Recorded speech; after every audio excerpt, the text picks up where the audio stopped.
안녕하세요. 이음아이 발달심리상담센터 이쌤입니다. 오늘은 바쁘신 음쌤을 대신해서 이쌤인 제가 마음이음 챕터를 이어나가게 되었는데요. 오늘의 주제는 바로 많은 부모님들이 고민하고 계시는 학교 부적응입니다. 학교 부적응하면 요즘 언론 매체나 아니면 여러 가지 주변 이야기들을 통해서 많이들 들어보시고 직접 고민하고 계시는 부모님들도 많으실 거예요. 보통 학교 부적응은 아이들이 고민하기보다 부모님들이 많이 고민을 하고 계시더라고요. 학교 부적응하면 일단 어떤 것들이 떠오르세요? 첫 번째로 학교 등교 거부가 있겠고, 혹은 가서 무기력하게 학교 생활에 임한다거나, 아니면 친구나 선생님들과 어떤 트러블이 있는 것까지 전반적으로 포괄적으로 많은 정서 행동 문제들을 포함하고 있는데요. 그럼 간단하게 학교 부적응 사례들, 저희들이 만나보는 학교 부적응 사례들을 한번 이야기 나눠볼 건데요.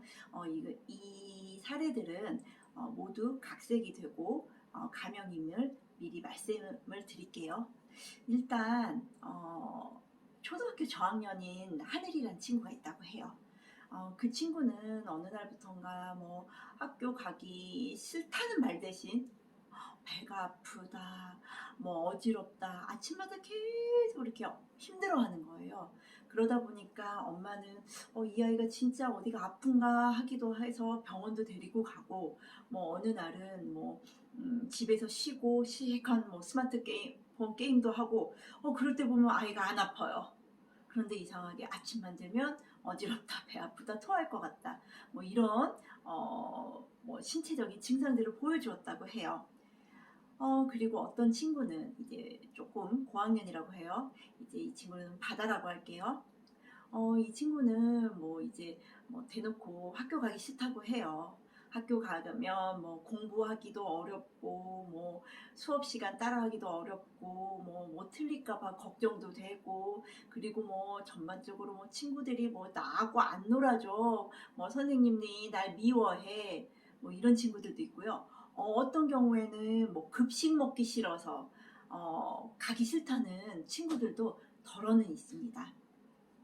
그리고 청소년기나 이제 초등학교 고학년에서 청소년기 아이들을 보면 이 친구들 이제 가가지고 학교에서 직접적으로 어려움이 있는 경우도 있어요. 조용히 은둔형으로 있는 경우들도 있지만 친구들하고 선생님하고 규칙에 따르지 않고 계속 이렇게 끊임없이 트러블을 일으키기도 하고, 어떤 경우에는 아이들이 밤에 잠을 안 자요. 밤을 안 자고 실컷 게임만 하고 아침에 이제 깨워서 보내려고 하면 안 일어나는 거죠. 그때는 이제 머리도 커가지고 안 간다 그래요. 내 인생은 나의 것. 어머니들, 부모님들 굉장히 힘드시죠. 저도 이런 청소년 사례들을 주변에서 많이 보고 있기 때문에 깊이 공감하고 있거든요. 참 다양한 학교 부적응 사례들이 있죠. 그렇다면 내 아이가 이렇게 학교 부적응에 어려움을 겪고 있다면 부모로서 어떻게 도와줄 수 있을까가 고민이실 텐데요.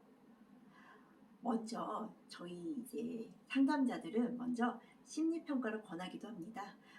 풀밭들이라고 해서 굉장히 오랜 시간 검사를 해서 종합적으로 평가를 하는 종합심리평가도 있고요. 상담하기 전에 간단하게 투사검사라든가 간단한 놀이평가를 통한 이런 간단한 검사들도 있습니다. 그런 검사들과 상담을 통해서 우리 아이가 이러이러한 이유 때문에 학교 부적응 어려움을 겪고 있구나를 파악하는 게 먼저입니다. 그런 다음 그 어려움에 맞춰서 심리상담, 놀이치료, 부모교육, 혹은 집단치료, 가족치료, 그 아이에게 맞는 솔루션을 제공하게 되는 것이지요.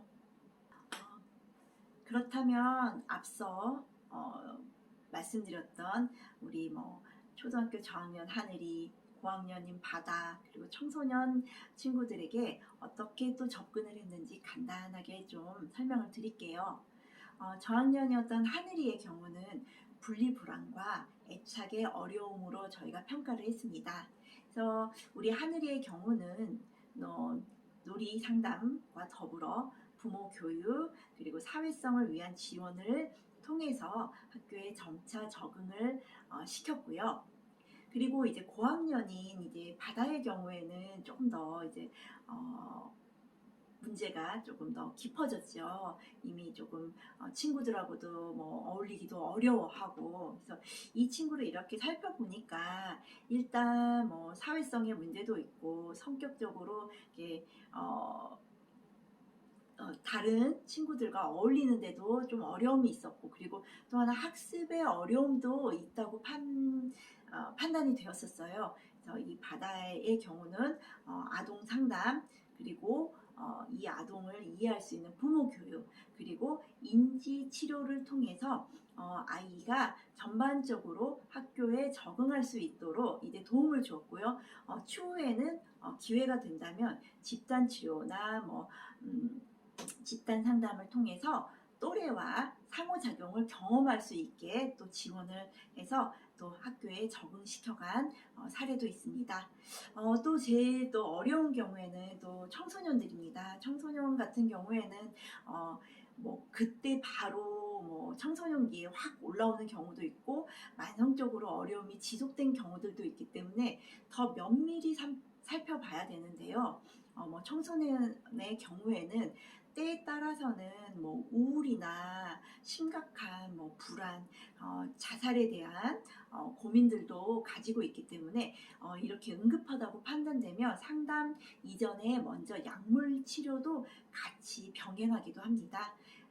그런 약물 치료와 더불어 아니면 약물 치료 안 하게 된다면 상담 치료를 통해서 아이의 또 마음을 또 살피고, 또 이렇게 큰 아이들의 경우에는 또 여러 가지 대화나 혹은 생각을 할 수 있기 때문에 주변을 살피고 나를 살피는 그런 상담, 그리고 이 아동을 또 받아줄 수 있도록 할 수 있는 부모님을 이제 또 도와드리는 부모 상담까지 같이 병행하게 됩니다.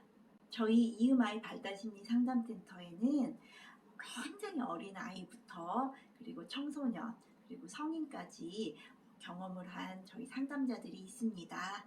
만약에 우리 아이가 어린이집, 유치원 부적응부터 아니면 학교 부적응까지 어려움이 있다면 가족 내에서 혹은 부모님들끼리만 너무 고민하지 마시고 한번 찾아와 주시면 함께 그 고민을 나누도록 노력해 보겠습니다. 만약에 궁금한 점이 있으시거나 혹은 상담이 필요하시면 저희 이 유튜브 댓글에 남겨주셔도 좋고요. 저희 그 유튜브 소개란 아니면 네이버 초록창에 이음아이 발달심리상담센터 혹은 마음 발달심리상담센터를 검색하시면 저희가 블로그로 이렇게 꾸며 놓았거든요. 거기에 전화번호나 위치가 있으니까 한번